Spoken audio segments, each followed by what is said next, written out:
Hello friends, তোমরা আছো palace of design computer learning সেন্টারে। এই সেন্টার থেকে তোমরা শিখতে পারবে, জানতে পারবে কম্পিউটারের নিউলি আপডেটেড বিভিন্ন কোর্সগুলো সম্পূর্ণ বাংলা ভাষায়। এই সেন্টার থেকে যে কোর্সগুলো করানো হয়, ডিজিটাল মার্কেটিংয়ের ওপরে কোর্স, ওয়েবসাইট ডিজাইন এবং ডেভেলপমেন্টের ওপরে কোর্স, সাইবার সিকিউরিটির ওপরে কোর্স, ফিনান্সিয়াল অ্যাকাউন্টিংয়ের ওপরে কোর্স, কম্পিউটার অ্যাপ্লিকেশনের ওপরে কোর্স, বাচ্চাদের কোডিং প্রোগ্রামিংয়ের ওপরে কোর্স রয়েছে। এছাড়াও বিভিন্ন স্কুল এবং কলেজের কম্পিউটার সাবজেক্টগুলো খুব ভালোভাবে এবং বাংলা ভাষায় বোঝানো হয়। তো ডিজিটাল মার্কেটিং এর উপরে অলরেডি থিওরিটিক্যাল ক্লাস নিয়ে অলরেডি আমার পার্ট 24টার মতন আছে। টোটালটি থিওরিটির ওপরে করা হয়েছে। তখন আমি বলেছিলাম যে প্র্যাকটিক্যালের উপরে আমি আলাদা করে ক্লাস করাবো। তো মাঝখানে একটু লেট হলো, তার জন্য আমি ক্ষমা চাচ্ছি তোমাদের কাছে। তো আমি অলরেডি আজকে আমি এসছি হলো সিএমএস নিয়ে ক্লাস প্র্যাকটিক্যাল দেখাবো, যেটা কন্টেন্ট ম্যানেজমেন্ট সিস্টেম। ওয়ার্ডপ্রেস নিয়ে আমি দেখাবো যে ওয়ার্ডপ্রেসটা কি আছে এবং ওয়ার্ডপ্রেসটা কিভাবে তোমাদের কম্পিউটারে ইনস্টল করবে এবং কিভাবে ওয়ার্ডপ্রেসে কাজ করবে, সেই জিনিসগুলো আমি পরপর আমি দেখিয়ে যাব। টোটাল 3টে প্র্যাকটিক্যাল হবে। একটা সিএমএস এর উপরে প্র্যাকটিক্যাল, একটা হবে ফেসবুক পেজ ডিজাইনের উপরে প্র্যাকটিক্যাল, আর একটা হবে গুগল অ্যানালিটিক্স এর উপরে প্র্যাকটিক্যাল। তাহলে এই প্র্যাকটিক্যাল ক্লাসগুলো ডিজিটাল মার্কেটিং এর, যেটা থিওরি ক্লাসগুলো হয়ে গেছে, প্র্যাকটিক্যাল ক্লাসগুলো আমি করাবো আজকে এই ক্লাসে। আমি এই পরের ভিডিওতেই থাকবে আমাদের হচ্ছে পুরো হচ্ছে সিএমএস এর উপরে আমি কিভাবে ইনস্টলেশন দেখাবো, পুরো জিনিসটা আমি দেখাবো। তো এর পরের ভিডিওতেই তোমরা থাকবে কম্পিউটার স্ক্রিনে। তার জন্য একটু অপেক্ষা করতে হবে। পরের ভিডিওতে আসছে আমাদের সিএমএস কিভাবে ইনস্টলেশন হবে, কিভাবে কি করতে হবে সেই বিষয় নিয়ে। তো তার আগে আমি আরেকটু কথা বলে নেবো, সেটা হচ্ছে যে ওয়ার্ডপ্রেস।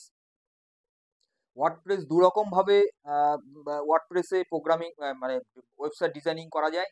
একটা হচ্ছে ওদের অনলাইন উপরে করা যাবে, আর একটা অফলাইনে বেসিসে করা যাবে।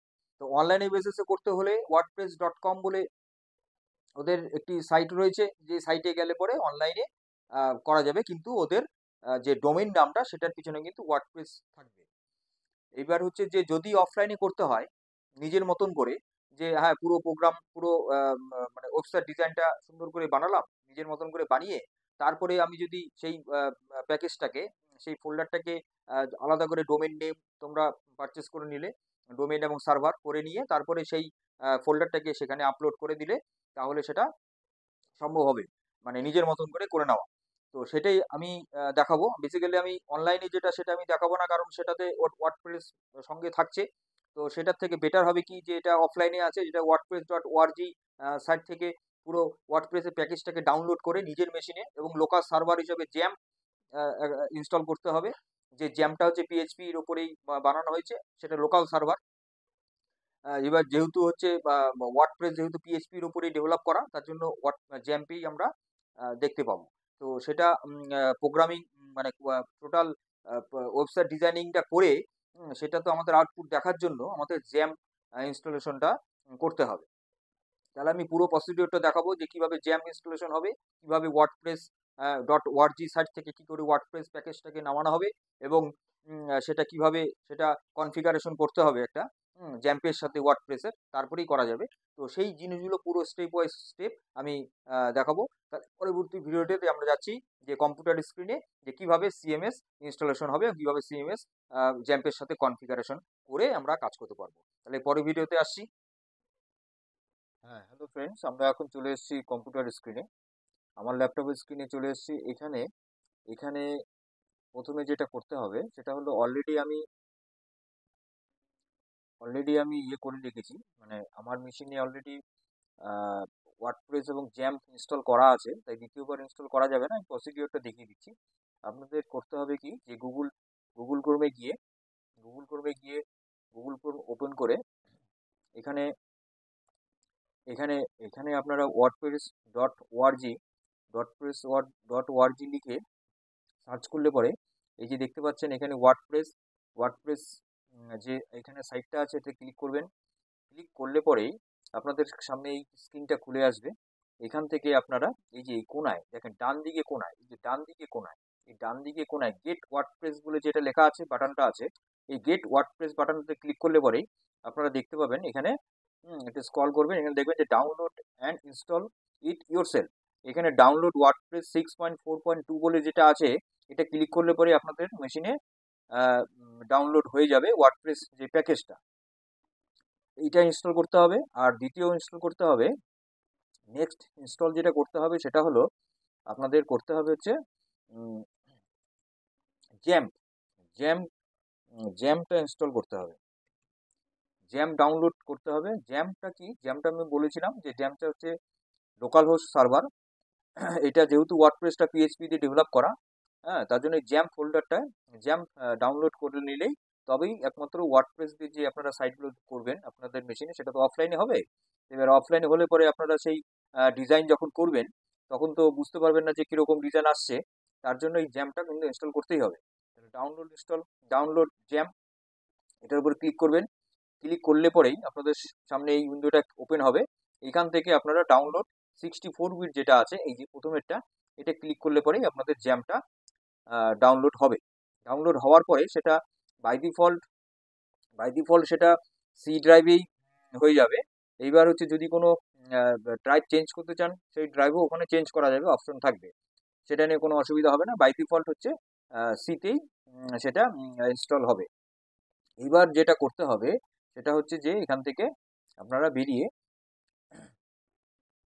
তারপরে যখন জ্যামটা ডাউনলোড হয়ে যাবে, জ্যামটা ইনস্টল হয়ে যাবে, তারপরে আপনাদের যেটা কনফিগার করতে হবে, জ্যামটা যখন আপনারা রান করবেন, ইনস্টল হয়ে যাওয়ার পরে যখন রান হবে তখন আপনাদের সামনে এরকম আসবে। আমি এখানে খুলে দেখাচ্ছি আপনাদের।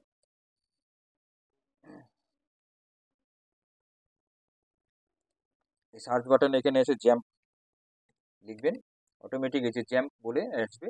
এবার আপনারা এখানে এন্টার মারতে পারেন বা ওপেন করলেও জ্যামটা খুলে যাবে।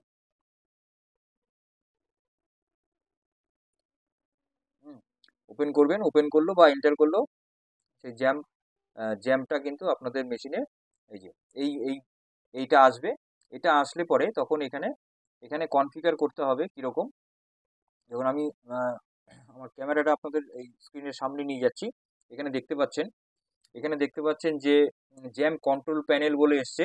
এই জ্যাম কন্ট্রোল প্যানেলে ওই অ্যাপাচি আর মাইএসকিউএল বলে যে লেখা আছে প্রথমে, অ্যাপাচি আর মাইএসকিউএল, এই অ্যাপাচি মাইএসকিউএলটাকে স্টার্ট করে দিতে হবে। অ্যাপাচি স্টার্ট করতে হবে এবং মাইস্কুলটাকেও স্টার্ট করতে হবে, দুটোকে স্টার্ট করতে হবে। কারণ হচ্ছে ওয়ার্ডপ্রেসে কি হয়, ওই ডেটাবেস ব্যাকগ্রাউন্ডে ডেটাবেসটা তো থাকে, সেটা আগে করে নিতে হবে। তার জন্য এই মাইস্কুল এবং অ্যাপাচি এই দুটোকেই কিন্তু আপনাদের স্টার্ট করতে হবে। করলে পরে এখানে আপনারা মিনিমাইজ করে দিতে পারেন অথবা এটাকে ক্লোজ করে দিলেও কোনো অসুবিধা হবে না। আমি ক্লোজ করে দিলাম। এইবার আপনাদের মেশিনে যে এখানে ওয়ার্ডপ্রেসটা আপনারা ডাউনলোড করলেন, সেখান থেকে আপনারা করবেন। এবার হচ্ছে যে সেটা আপনারা যে কোনো ড্রাইভেই করতে পারেন, সিতে রাখতে পারেন বা ডিতে রাখতে পারেন, যেখানে রাখবেন সেটা কিন্তু জিপ ফোল্ডার হিসেবেই হবে। ওয়ার্ডপ্রেস ফোল্ডারটা কিন্তু জিপ হিসেবেই হবে। তারপরে সেই ওয়ার্ডপ্রেস ফোল্ডারটাকে কিন্তু আনজিপ করে নিতে হবে। এবার আনজিপ আপনারা করে নেওয়ার পরে তারপরে যেটা করতে হবে সেটা হলো আপনাদের দিস পিসি মানে আপনাদের ইসেতে যাবেন, যেখানে সিতে কিন্তু জ্যামটা হয়েছে। এই যে দেখেন, আমি দেখতে পাচ্ছি, এই যে দেখেন এখানে কিন্তু সি ড্রাইভে জ্যামটা অলরেডি, এই যে জ্যামটা অলরেডি এখানে কিন্তু এখানে আছে সিতে। যেটা আপনারা করবেন, জ্যামটা ইনস্টল করবেন, সেটা সিতে চলে আসবে। এইবারে জ্যামটাকে ওপেন করবেন। ওপেন করার পরে এখানে দেখেন, এখানে এইচটিটি ডক বলে, এই যেখানে মাউস কার্সারটা আছে, এইচটিটি ডক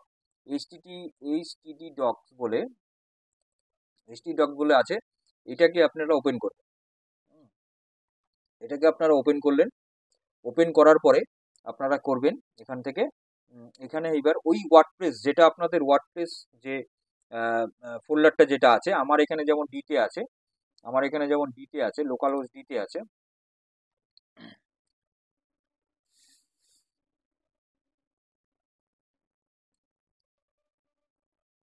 ডিতে না, ইতে হবে, ইতে আছে। এই যে ইতে ওয়ার্ডপ্রেস আমি অলরেডি করে রেখেছি। এখান থেকে আপনারা কপি করবেন, এটাকে আপনারা কপি করবেন, জাস্ট কপি করে আপনারা হচ্ছে এইবার যে সিতে আবার যাবেন। সিতে গিয়ে ওই জ্যাম ফোল্ডারের ভেতরে, ওই যেটা আমি বললাম এইচটিটি ডক্স, ওর ভেতরে এখানে আপনারা পেস্ট করে দেবেন। এখানে আপনারা ওইটা পেস্ট করে দেবেন, তাহলে দেখবেন ওই যে অটোমেটিক এটা কিন্তু এখানে পেস্ট হয়ে যাবে। একটু সময় লাগবে, এই যে 12% 13% হচ্ছে।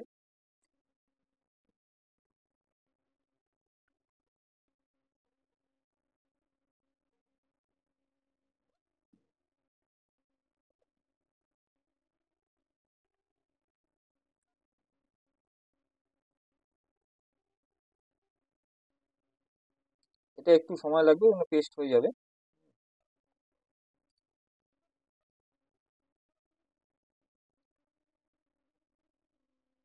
এবার ওয়ার্ড পেজটা যখন ওখানে পেস্ট হয়ে যাবে, তারপরে আপনাদের ওটা রিনেম করে দিতে হবে। এবার আপনাদের যে নামে আপনারা রাখতে চাচ্ছেন, আপনাদের যে অর্গানাইজেশন আছে বা যে কোম্পানি আছে সেই নামে যদি আপনারা কোনো ফোল্ডার করেন, তাহলে এই ওয়ার্ডপ্রেস নামটাকে চেঞ্জ করে রিনেম করে দিয়ে আমি এখানে দিলাম হচ্ছে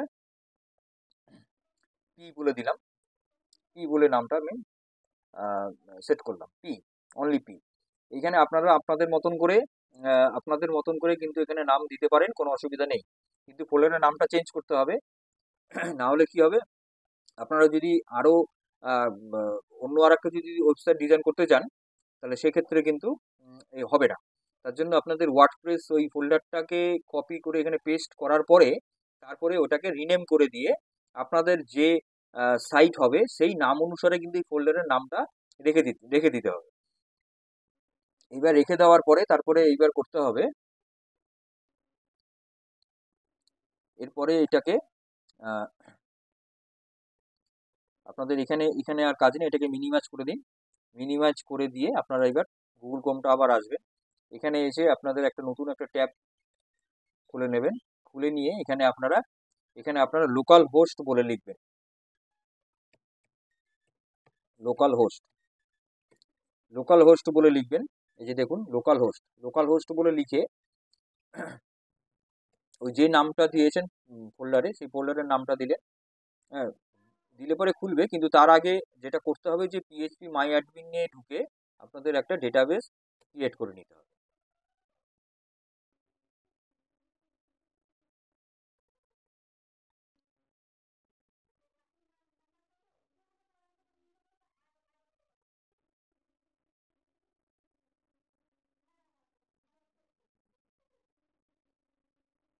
এখানে খুলে গেল, এইবার এখানে একটা ডেটাবেস আপনাদের ক্রিয়েট করে নিতে হবে। এই যে ডেটাবেস লেখা আছে না, এই ডেটাবেসটাতে ক্লিক করে এখানে আপনাদের একটা ডেটাবেস এখানে তৈরি করে নিতে হবে। এবার ধরুন আমি পি নামেই দিলাম, পি নামেই আমি একটা ডেটাবেস তৈরি করলাম, করে দিয়ে আমি ক্রিয়েট করতে হবে। তাহলে এই ডেটাবেসটা আগে ক্রিয়েট করতে হবে, কারণ যেহেতু ওয়ার্ডপ্রেসে ব্যাকগ্রাউন্ডে তো ডেটাবেস রাখতেই হবে।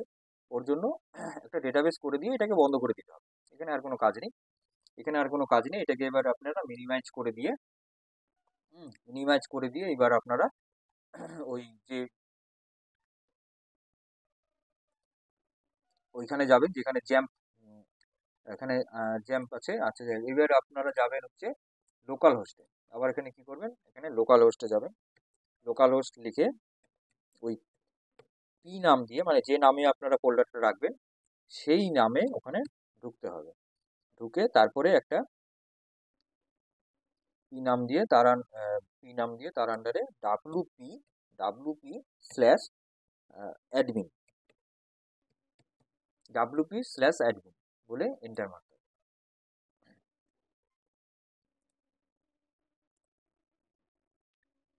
এখানে ডাব্লুটা পড়েনি, ডাব্লুপি/অ্যাডমিন।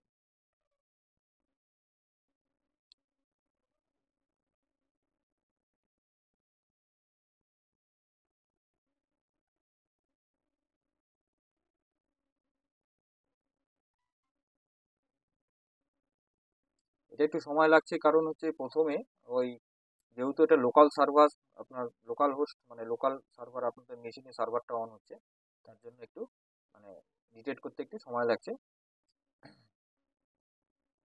এই যে দেখুন, এই যে ওয়ার্ডপ্রেসের এইটা হলো ওদের লোগোটা ডাব্লু দিয়ে। এবার এখানে আপনারা এখানে মানে ইংলিশ চয়েস করাই আছে। এবার নিচের দিকে নামতে হবে, স্ক্রল করে এখানে কন্টিনিউতে ক্লিক করবেন। কন্টিনিউতে ক্লিক করলে পরে এখানে দেখেন লেখা আছে, দেখেন যে ডেটাবেস নাম, database user name, database password, database host, এগুলো লাগবে। তাহলে এবার হচ্ছে এগুলো আমার অলরেডি ডেটাবেস লাগবে, সেই ডেটাবেস আমার ক্রিয়েট করা হয়ে গেছে। লেটস গো করলে পরে এখানে এই যে ডেটাবেসের যে নামটা দেওয়া হয়েছে সেটা আমি পি নাম দিয়েছি, তাহলে পি দিয়ে এবার এখানে ইউজার নেম রুট বদলে দিতে হবে, ডেটাবেস ইউজার নেম, ডেটাবেসের পাসওয়ার্ডটা এখন দরকার হবে না, দরকার নেই। ডেটাবেস এগুলো আর কিছু করার দরকার নেই, এগুলো যেমন আছে তেমন থাকবে। সাবমিট, সাবমিট করলে পরে দেখেন এখানে চলে আসছে যে রান দ্য ইনস্টলেশন। এইবার হচ্ছে ইনস্টলেশনটা হবে। এবার রান করলে পরে ওই ওয়ার্ডপ্রেসটা এবার ইনস্টল হবে, মানে এটা কনফিগার হলো, কনফিগার চলছে এটা। এটা কিন্তু জ্যাম্পের সাথে ওয়ার্ডপ্রেসের কনফিগার চলছে। এবার এখানে সাইটের আপনাদের সাইটের টাইটেল দেবেন, হ্যাঁ, আমি পি বলে দিলাম। তারপরে এখানে ইউজার নেম দিতে হবে, ইউজার নেম অ্যাডমিন দিয়ে দেন। ইউজার নেম প্রথমে অ্যাডমিন, প্রথমে পরে ওটা চেঞ্জ করা যাবে, কোনো অসুবিধা নেই। এখানে পাসওয়ার্ডটা এখানে ডিলিট করে দিয়ে এটাও আপনারা অ্যাডমিন করে দেন, অ্যাডমিন করে দেন, ঠিক আছে। এখানে এখানে আপনাদের ইমেল অ্যাড্রেস দিতে হবে। এইটা কিন্তু কিছু করবেন না, এটা যেমন আছে তেমন থাকবে। এটা কিন্তু সার্চ ইঞ্জিন ভিজিবিলিটিটা এটা কিন্তু ডিসকারেজ করা যাবে না। এটা ডিসকারেজ করবেন না, ডিসকারেজ করলে কি হবে, এটা অটোমেটিক ওয়ার্ডপ্রেসে না এসইও থাকে, সার্চ ইঞ্জিন অপটিমাইজেশন অটোমেটিক হয়ে যায়। তা এটা যদি অন করে দেন তাহলে কিন্তু সেই সার্চ ইঞ্জিন অপটিমাইজেশনটা হবে না। তো সুতরাং সেটা কিন্তু এটা করবেন না, এটা ব্ল্যাঙ্ক, এটা কিন্তু টিক করা যাবে না। তারপরে ইনস্টল ওয়ার্ডপ্রেস, এইবার ওয়ার্ডপ্রেসটা ইনস্টলেশনটা হবে। কনফিগার প্রায় কমপ্লিট। এবার ইনস্টলেশন হয়ে যাওয়ার পরেই এবার কিন্তু আমরা ডিজাইনের জায়গায় চলে যাব। এই যে অলরেডি চলে এসছে, এখানে আমরা ওকে করে দিয়ে এই যে অলরেডি চলে আসছে যে ইউজার নেম অ্যাডমিন পাসওয়ার্ড, এবার লগ ইন করতে হবে। সাকসেস হয়ে গেল। এবার লগ ইন করতে হবে, আপনারা যেটা ইউজার দিয়েছেন যে admin, password admin, log in.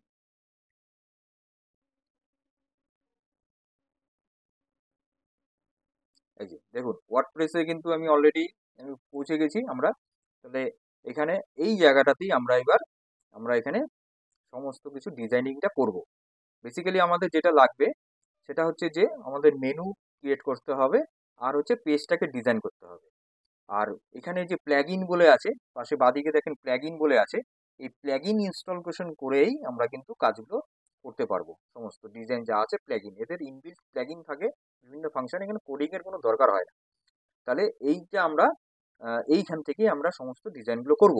এটা আমরা পরবর্তী ভিডিওতে দেখাবো যে কিভাবে মেনু ক্রিয়েট হবে, কিভাবে পেজটাকে আমরা ডিজাইন করব। এটা আমরা পরবর্তী ভিডিওতে বিস্তারিতভাবে আমরা আলোচনা করব। তাহলে এই পর্যন্ত আজকের ভিডিওটা রইলো। পরবর্তী ভিডিওতে আসছে যে ওয়ার্ডপ্রেসে আমরা কি করে পেজ ডিজাইন করব আর কি করে আমরা মেনু তৈরি করে একটা ওয়েবসাইট ডিজাইন করে ফেলবো। তাহলে এই পর্যন্ত আজকে ভিডিও থাকলো। এর পরবর্তী ভিডিও আসছি ওয়ার্ডপ্রেসের পেজ ডিজাইন আর মেনু ডিজাইন নিয়ে বিস্তারিতভাবে পরের ভিডিওতে আসছি।